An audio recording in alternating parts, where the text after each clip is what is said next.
beautiful people, and welcome to today's video. I hope the day is treating you kindly.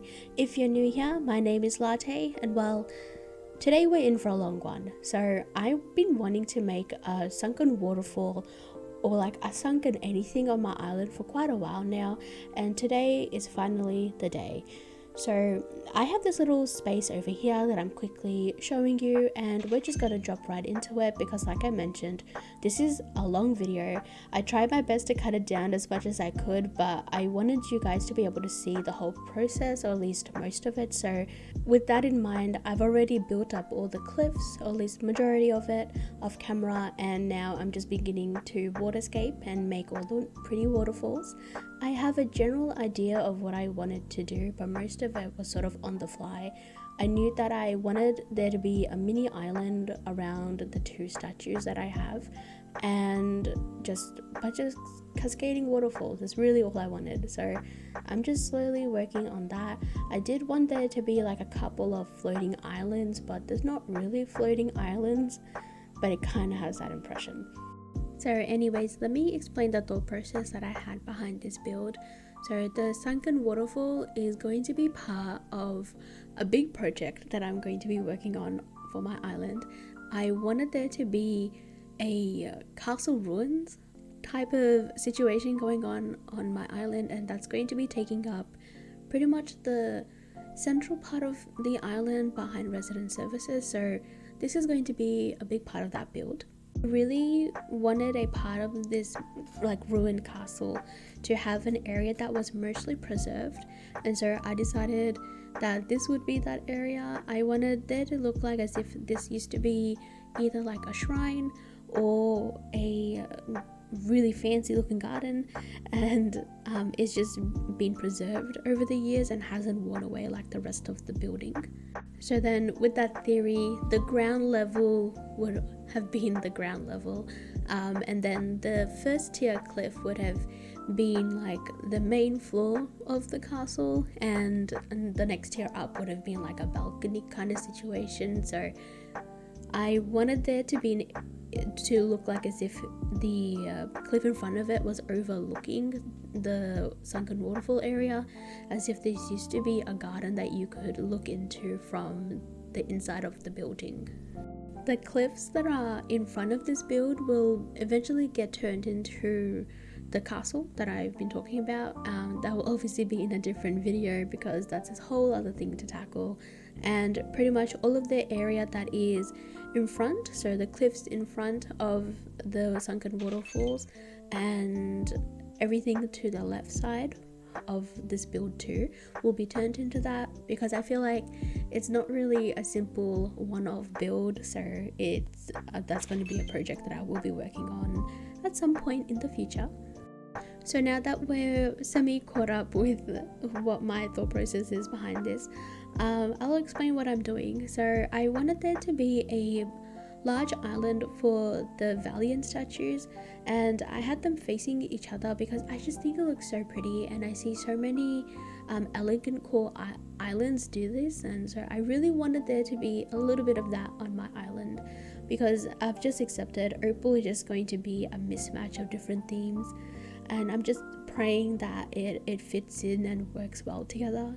To be honest, I was really nervous going into this build because there's not really any right or wrong way to make a sunken waterfall or like a build feature like this. You really just kind of just go smash, smash, unsmash, smash again, and you have what you have, really. That's such a bad way of putting it, but that's sort of just how I felt about this. My main concern for this build was whether it looked okay when I went into the camera mode, because it is such a visual build, and my intent with this is, if you go to visit my island and you go to this spot, is you go into the camera mode either standing on the cliff that is in front behind Nook's Cranny or just off the cliff top, and it looks nice from that. So you'll see me, I was constantly walking back and forth making sure that it looked good, and then if I didn't like something I just undid it and just kept going back and forth until I was pretty much done. So that was pretty much how I went about the terraforming. I'm almost done with that, so I'm going to be starting to decorate the actual area soon, but I didn't really do too much on the top cliff. I sort of just left that for the end. So now I'm starting to decorate the ground level, and I'm starting off with the islands first. So I really wanted to use the blue mush lamps in this build because I just think they're so pretty. So that is one of the main things that I'm going to be using for this. The main colors that I'm using for this area is going to be white and blue. So those are the colors that I'm working with little pops of like pink here and there, just so it fits in with the rest of my island.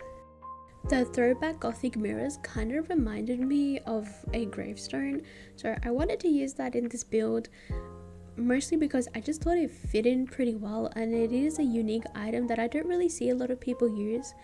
And also at some point I would like to make a mini graveyard area on this island, so I figured that it would be a little nod towards that. And if I decide not to do that, then we can just pretend that they're just really fancy pieces of fence that was left behind. I decided to decorate the single tile islands first and the areas of land that was next to the cliffs, only because I figured that normally if you want to decorate it once you've already built it up like this, you have to add more land so you have a space to stand. So I figured I'd get those out of the way first and then tackle where the statues are. And then when I was decorating this specific spot over here, I realized that I could add in a little bit more land and terraform it and curve it. So that's what I'm going to be doing right now.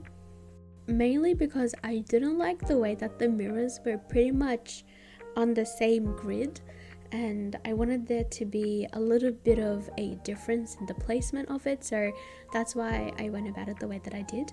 And I figured that it looks a lot more nicer now, and it looks a little bit more interesting and a little bit more dynamic, so I'm happy that I made that decision. In case any of you were wondering, yes, you can jump onto the main island. So there's two ways of getting onto it. The main way is jumping from the right side onto the main island, and there is a pathway that I've made that connects it to that. The only thing is you have to jump. The second way is I have left a little bit of a space in between the cliff that's in front of the island, and you just have to use your ladder to get yourself down there and then jump across, and then you're on the big island. So there are ways to get onto it. With that in mind, I did decorate the big island to be quite simple, and there is space so that way you can stand next to the statues in case you wanted to. Once I had the basic layout of this island done, by the way, it kind of looks like the shape of Australia, but also kind of not really, but it kind of has that vibe, doesn't it?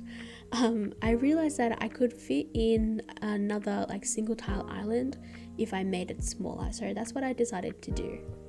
Once I made it a little bit smaller and I put in a couple more plants and flowers, I was pretty much done with the ground level, so this is what it looks like. And then I time travel a bunch of days and we now have trees. So this is what we're working with now.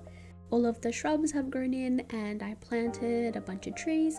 I figured you guys probably didn't want to see all of that, so now I am finally starting to decorate.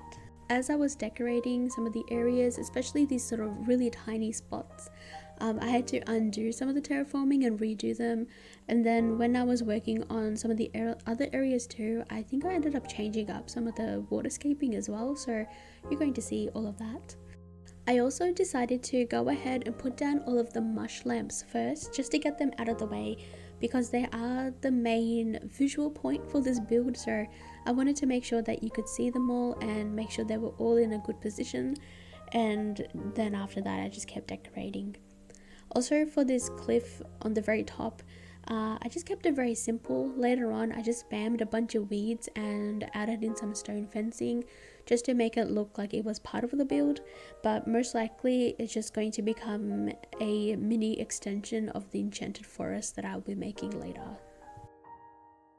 After I put all of those down, I went to go check what it looked like and I was pretty happy with it. and then I had to time travel a day because it started raining. So I decided to go back down and work on this mini island that is sort of like a giant stepping stone into this build, and just I decorated very simply. I didn't want there to be too much here because it is already a pretty intense build, so I just kept it very simple.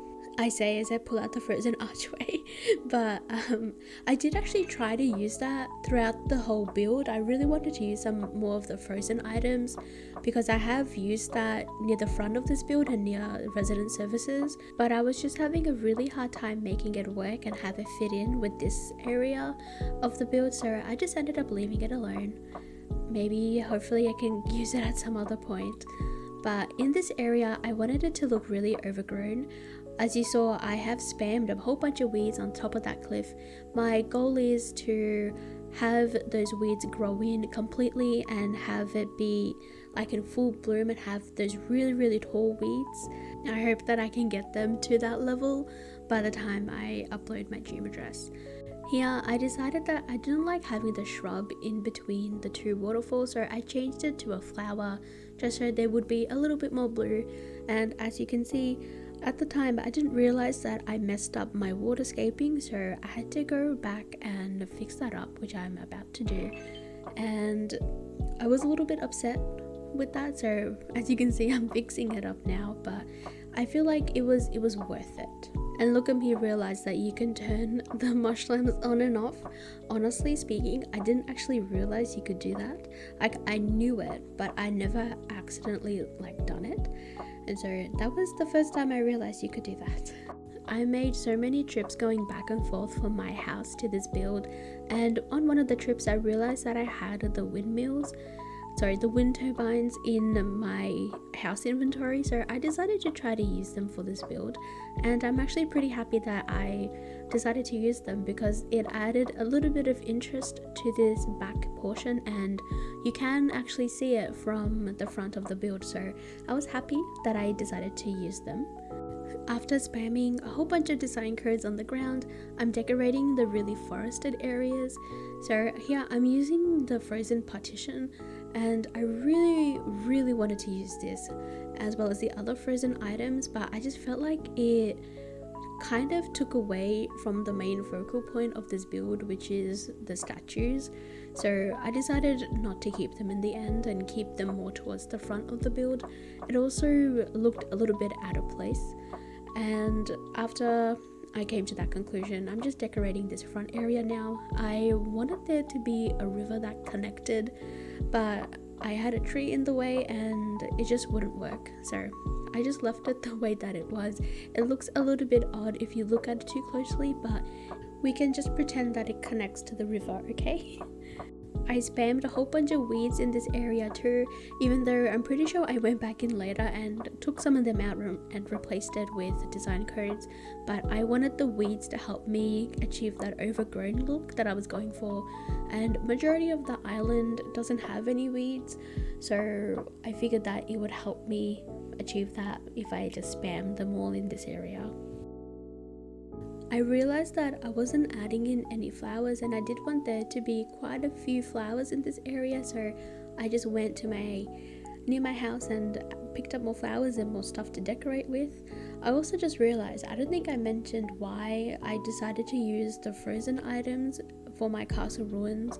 I know generally most people would probably use the simple panels, but when I was playing around with what I wanted to use, I couldn't really find any simple panel designs that I was in love with or that kind of gave that feel.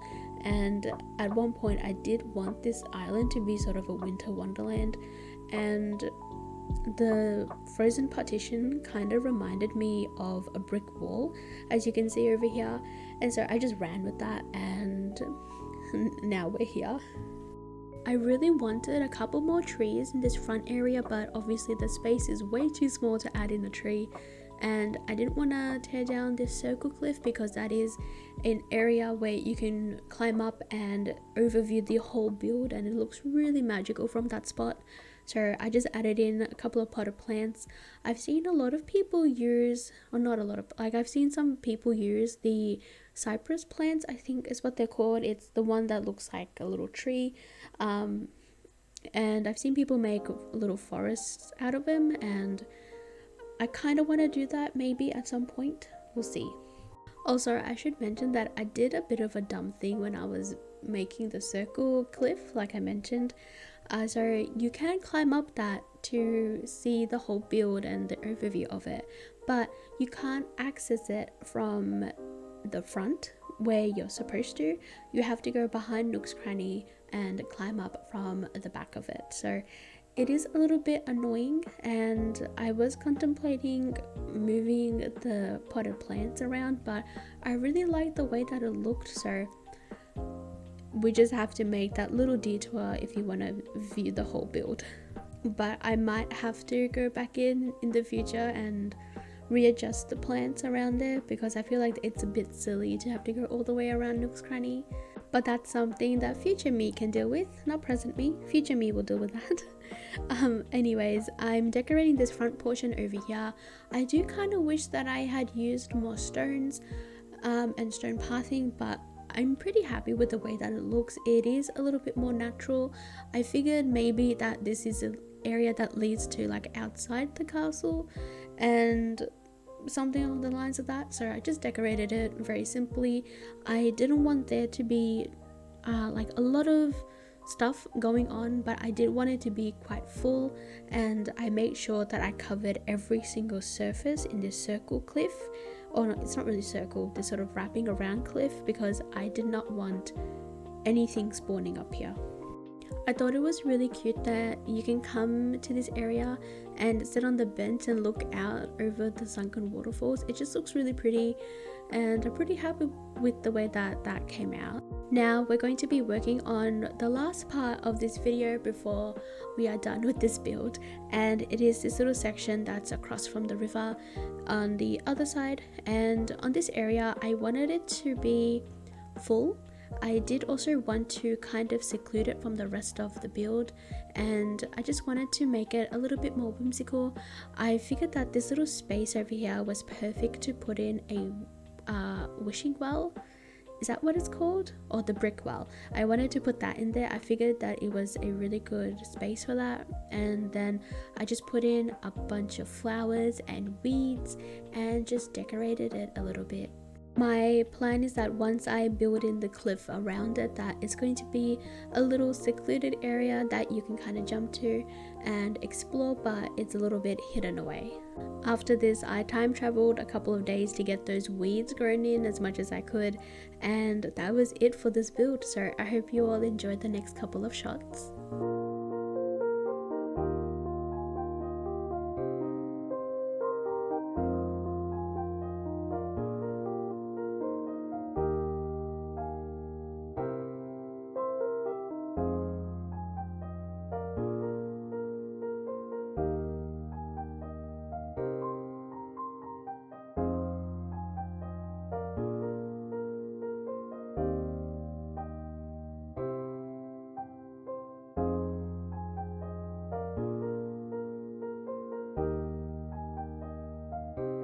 And that is it for today's video, so I hope you all enjoyed it. If you did, please let me know in the comments below. Let me know what your favorite part was, what you would like to see in the future from me, whatever you want, I don't really mind. I hope you all have an amazing day or night, and thank you all so much for the support so far. It really does mean a lot to me, and I appreciate each and every one of you guys. So yeah, I love you all so much, and I will see you all in the next video. Bye!